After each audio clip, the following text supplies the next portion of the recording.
In 2019, a retired construction engineer named Dale Hutchins was hired to survey an abandoned stretch of federal land 38 miles outside of Tonopah, Nevada. The job was routine: check drainage, map elevation, note any structures. But when his ground-penetrating radar lit up like a Christmas tree about 6 feet below a cracked concrete slab, hidden under decades of desert scrub, nothing about that job stayed routine. What Dale's crew uncovered over the next 4 days was a sealed military bunker, untouched since approximately 1962, still locked from the inside with a mechanism nobody had seen in active use for over half a century. When they finally cut through the secondary access hatch, the air that came out was cold, stale, and smelled faintly of machine oil and something else. Something Dale described to a local reporter as the smell of a decision that was never made.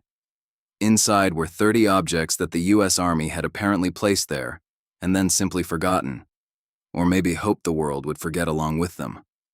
Some were mundane, some were extraordinary, and at least 3 of them, according to a retired archivist from the National Records Administration who examined photographs of the find, should not legally exist. If you're new here, subscribe before we go any further, because what we're about to go through, item by item, is one of the most remarkable forgotten history stories to come out of the American West in decades. Number 30 is going to seem almost too ordinary to matter. By the time we reach number 1, you'll understand why Dale Hutchins hasn't given a single interview since 2021. Number 30. 37 standard issue U.S. Army field ration cans, sealed, stacked in a wooden crate near the entrance tunnel. At first glance, the most boring thing in the bunker. But here's what makes them strange. The canning date stamps on the lids read 1947, and the contents, confirmed by a food preservation specialist at University of Nevada, Reno, were still technically within an edible range of preservation. 72 years in a sealed, climate-stable underground environment had done what no pantry shelf ever could. The cans were a time capsule of post-war Army nutrition, containing items like pork and beans, canned peaches, powdered coffee concentrate, and something labeled simply Meat Product C that the specialist declined to open for tasting. The crate they came in was stenciled with the letters Knott's China Lake, a naval weapons station over 150 miles away, raising the first of many questions about how and why objects from that facility ended up in this bunker. Number 29. A standard-issue Army field telephone, Model EE-8, manufactured in 1943, still connected to a wire that ran through a conduit in the eastern wall and disappeared into the rock. When Dale's crew powered the device with a fresh battery, they heard static. Not the silence of a dead line. Actual static, faintly modulated, as if something at the other end of a very long wire was still intermittently transmitting. The line was traced for 340 feet before it terminated at a corroded junction box buried under a rock slide. Whatever the other end of that phone once connected to has never been identified. Number 28. A leather briefcase, initialed WRH, in gold stamping on the clasp, containing a complete set of geological survey maps for a 200-square-mile area of the Nevada test site, dated March 1951. The maps were annotated in pencil by hand, with certain grid squares circled and marked with the letters NE, an annotation system that did not correspond to any surveying convention on record. A geologist who reviewed the maps noted that 2 of the circled areas later became sites of underground nuclear tests in 1957 and 1962, suggesting the maps may have been part of early site selection work. The initials WRH matched no official in the project records made public. Number 27. A wooden ammunition crate containing not ammunition, but 44 glass photographic negatives, each measuring 4 by 5 inches, wrapped individually in black paper. The negatives depicted aerial reconnaissance photographs of what appeared to be a Soviet-style installation: long rectangular buildings, circular antenna arrays, vehicle tracks in snow, but the landscape in the background was unmistakably the Great Basin Desert. A location that looked like something that should not be in Nevada, photographed from above, at a time when satellite imagery did not yet exist. The negatives were undated. No corresponding prints were found. Number 26.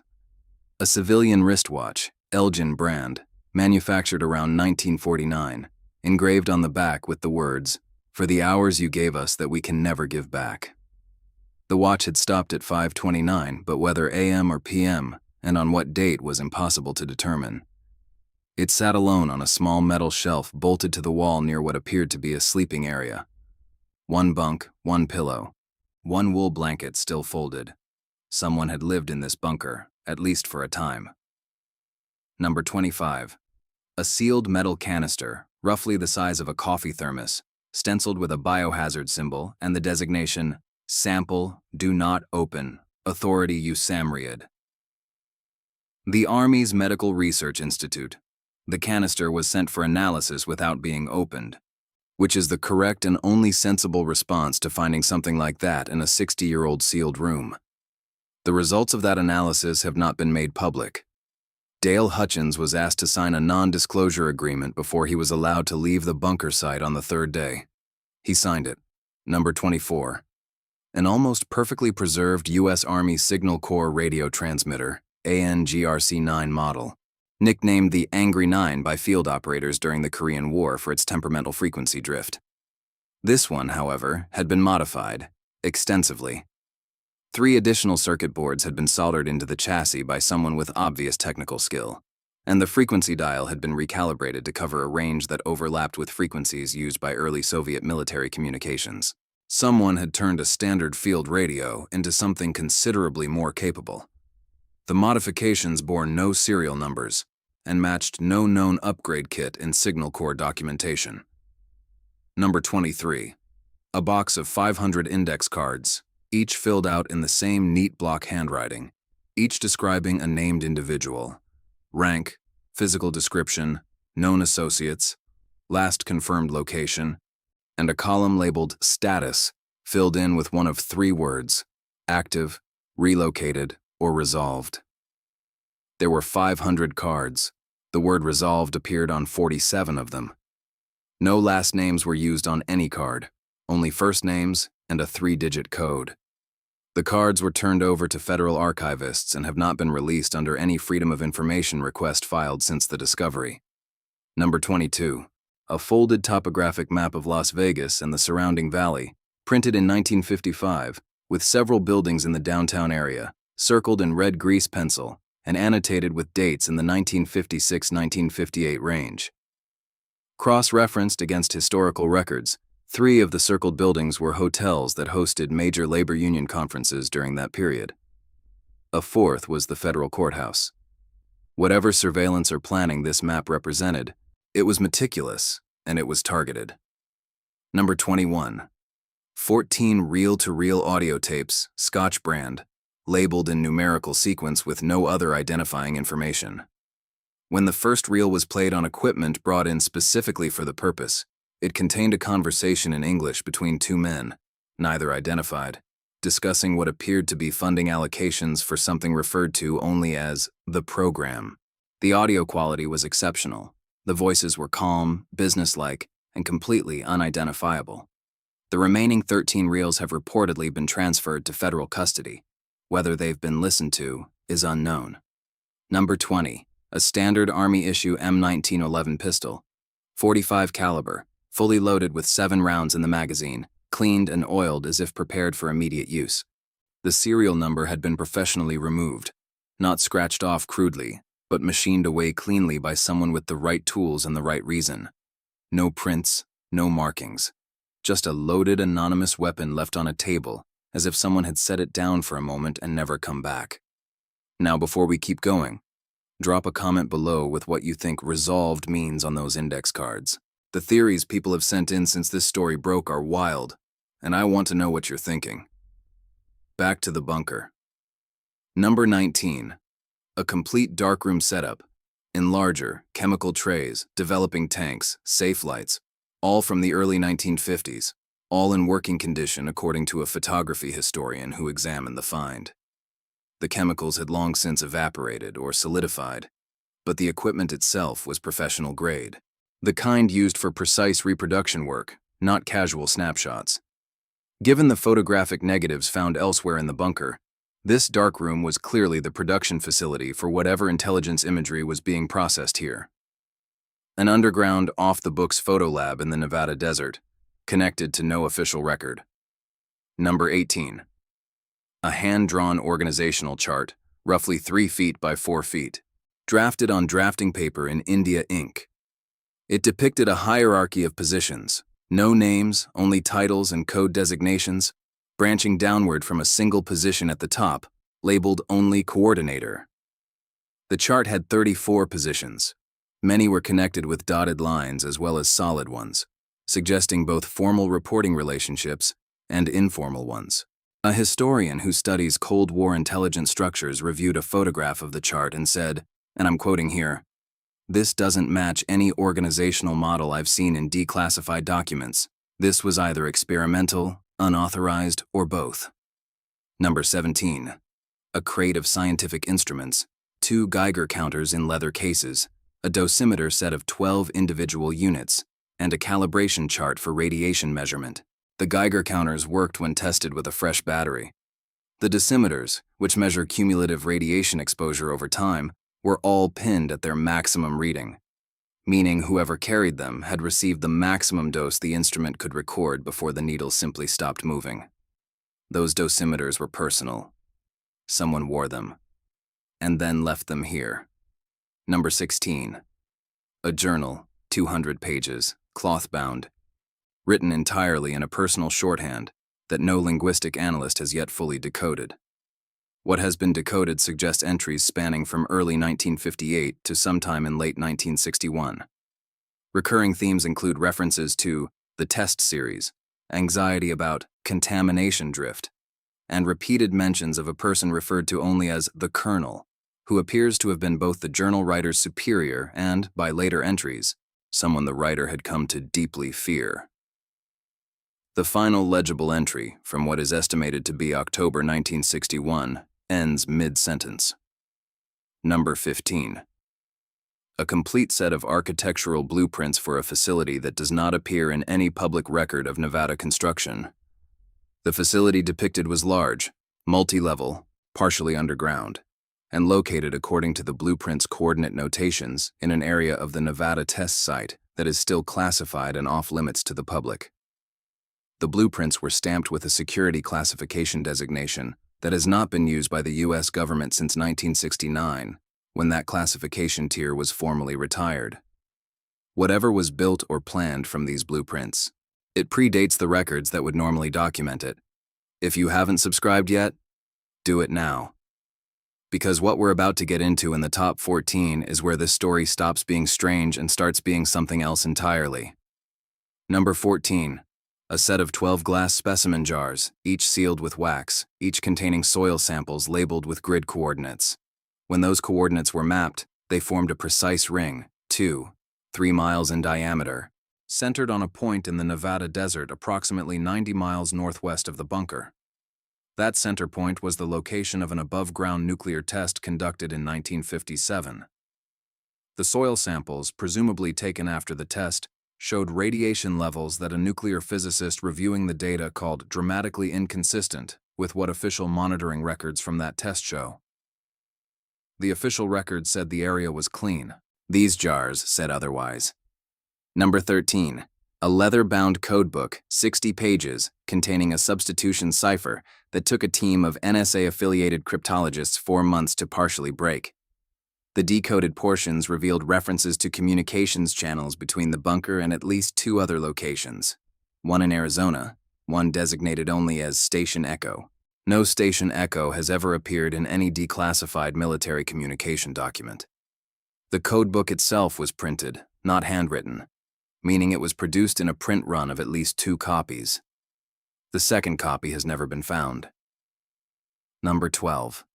A collection of 22 personal letters, never mailed, addressed to family members, wives, mothers, 1 child, written by what appeared to be at least 4 different individuals. The letters are heartbreaking in the way that unsent letters always are. They speak of missing home, of work that can't be described, of wanting to be done with this place. None are signed with full names. One, addressed to My Darling Ruth, simply says, "If you ever read this, know that what I did here I believed was necessary. I hope I was right. I think about you every single day. Ruth has never been identified. Number 11. A film projector, 16 millimeters, with a single reel of film still loaded. The film, when played, turned out to be 22 minutes of footage showing a sequence of above-ground nuclear detonations. Not unusual in itself, since such films were made routinely, but interspersed with footage of what appeared to be civilian structures. A small house, a barn, a parked car, all placed at measured distances from a detonation point. After the blast, someone in the film crew walks toward the structures methodically, documenting what remained. No such structured civilian impact test appears in any official nuclear testing record from Nevada. Number 10. An American flag, folded in the ceremonial triangle, placed inside a metal box with a handwritten note on top that read, "In the event we do not return." 7 words, no date, no names. The flag itself appeared unused, never flown, which somehow made it more affecting than any battle-worn banner. A flag preserved for a ceremony that, as far as anyone knows, was never held, for men who apparently did return, or at least never triggered whatever protocol the note was part of. Number 9. A shortwave radio receiver, modified for passive intercept only, meaning it could receive but had been physically disabled from transmitting. The frequency log taped to the chassis showed it had been tuned, at some point, to a frequency used by Soviet military aviation. Next to the receiver sat a spiral notebook filled with signal logs, times, frequencies, signal strengths, and in one column, a series of letter groups that represent encoded content. One entry, circled twice in red ink, was dated November 4, 1961, and carried a signal strength notation that the analyst described as impossibly strong for a source at that distance unless something was much closer than it should have been. Number 8. A complete medical kit, far beyond standard Army field issue. This kit contained surgical instruments, IV equipment, a manual anesthesia apparatus, and medications, including 3 vials of a compound whose label designation matched no pharmaceutical registered with the FDA before or after 1962. A pharmacologist who examined photographs of the labels said the compound designation pattern was consistent with experimental drug trial labeling from that era. Someone anticipated the need for serious, off-the-record medical intervention in this bunker. Someone planned to operate on someone here, away from any hospital, any record, any oversight. Drop another comment. What do you think was going on in this bunker? I'll respond to the best theories. Keep going, because the top 7 are where we leave the realm of unusual government project and enter something harder to name. Number 7. A personnel file on a single individual, identified only by the codename Cardinal.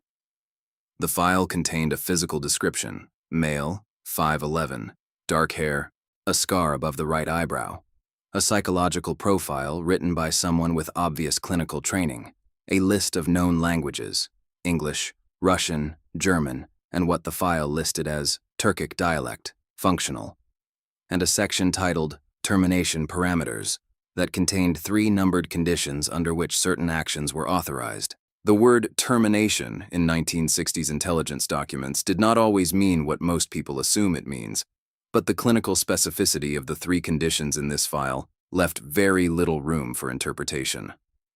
Cardinal's current status, whether alive, dead, or ever a real person, is unknown. Number 6. A set of 6 wax-sealed envelopes, each addressed to a different branch of the U.S. federal government: Defense, State, Justice, the CIA, the FBI, and one marked simply Executive. Each envelope was marked, "To be opened in the event of." The sentence on each was cut off identically, as if from a template, leaving the triggering condition unspecified. None of the envelopes had been opened. All 6 were turned over to federal custody within 24 hours of discovery. Whether they have since been opened, and by whom, and what they contained, has not been disclosed to Dale Hutchins or to the public. Number 5. A geophysical anomaly that technically isn't an object, but deserves its place on this list. In the northeast corner of the bunker, behind a false wall panel that Dale's crew found only because a crowbar slipped, was a second, smaller room. It was completely empty except for a concrete plinth in the center, roughly 3 feet square and 2 feet tall, bolted to the floor with 4 heavy anchor bolts. The plinth showed clear signs of having supported something: scratches, outlined shadows on the concrete, a single thick electrical conduit stub coming up from the floor and terminating in a heavy-duty socket. Whatever had sat on that plinth was gone, had been removed. The dust pattern on the floor showed that it had been removed carefully, deliberately, and relatively recently, within the past 20 to 30 years, according to a forensic analyst. Someone had been back. Someone knew this bunker was here, knew what was in it, and took the one thing they couldn't leave behind. Number 4. A single printed page, found tucked inside the pages of a destroyed ledger that had somehow survived the moisture damage that had consumed the rest of the ledger. The page was a typed list of 11 names, real names, first and last, with birth dates, and beside each name, a 3-digit number and one of 2 letters, C or T. A researcher who spent 6 months attempting to identify the names found that 9 of the 11 were real people who had lived in Nevada, Utah, or California during the 1950s. All 9 were deceased. None of them had any known connection to the military. What C and T designated beside each name has never been established. But of the 9 confirmed real people on that list, 7 died between 1958 and 1963, all from causes listed officially as illness or accident. 7 out of 9, in a 5-year window. Make of that what you will. Number 3. A set of typed transcripts, 340 pages, that appear to document a series of conversations between a government official and a foreign national, conducted over a period of approximately 18 months beginning in 1959. The foreign national's identity is given only as Source Omega. The conversations, as transcribed, describe in extraordinary detail the internal decision-making structure of the Soviet military in the late 1950s. Organizational information, personnel, internal disagreements, even details about nuclear program timelines. If the transcripts are authentic, Source Omega was one of the most valuable intelligence assets the United States ever ran. But there is no Omega in any declassified CIA or DIA asset record from that period. Either the asset was so sensitive that no record was ever made, or the transcripts are fabricated, or, and this is what keeps intelligence historians up at night, the records that would confirm or deny Omega's existence have themselves been removed from the archives. Number 2. A small metal box, combination locked. That took a professional locksmith 11 hours to open without destroying the contents. Inside was a single photograph, 8 by 10 inches, black and white, showing 5 men in civilian clothes standing in front of what appears to be the Nevada bunker's exterior entrance, before it was sealed and buried. The men are all looking at the camera. None are identified. But one of them, according to a facial recognition analysis conducted by a private firm and reviewed by 2 independent experts, appears to match the physical description of a senior State Department official who officially died in a car accident in Washington, D.C. in October 1963. Officially. The man in the photograph looks healthy, alert, and is smiling. The photograph appears to have been taken sometime after the date of that official's reported death. The private firm's report was subpoenaed by a federal agency within 3 weeks of being completed. The report has not been seen since. And number 1. Number 1 is a document. 12 pages, typed on U.S. government letterhead that has been authenticated as genuine by 3 separate paper and ink analysts. Dated August 14, 1962. Signed, actually signed, in ink, by a name that cannot be reprinted here for legal reasons that Dale Hutchins' attorney has been very specific about. The document is titled, in full caps at the top of the first page, Authorization for Continuation of Program Nevada 7 in the Event of Primary Command Failure. What Program Nevada 7 was, the document does not explain. It assumes the reader already knows. What it authorizes, in precise bureaucratic language across 12 careful pages, is the autonomous continuation of a set of activities by personnel already in place, without requiring further authorization from any federal authority, in perpetuity, or until a set of conditions are met that are described in an appendix that was not found in the bunker. An authorization for a program to continue running itself, signed by someone whose signature means the authorization was real, written in 1962 and apparently never rescinded. The program it authorized may or may not still be running. The conditions that would have ended it may or may not have been met. Nobody who has examined the document has been willing to say publicly that Program Nevada 7 is definitely over. Dale Hutchins sold his surveying equipment in 2021. He moved to a small town in Montana that he hasn't named publicly. He doesn't give interviews. He did tell one former colleague, who told a reporter who included it in a local magazine piece that has since been taken down from the publication's website, "I wish I'd checked the drainage and gone home."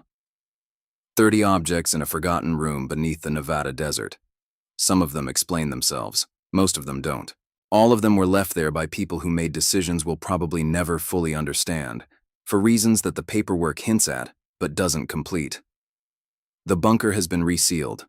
The site is now posted with federal no trespassing signs under a designation that carries criminal penalties for violation. What I want to know from you is this. Which of these 30 items do you think tells the most important story? Not the most dramatic, the most important. Leave it in the comments, because history doesn't disappear.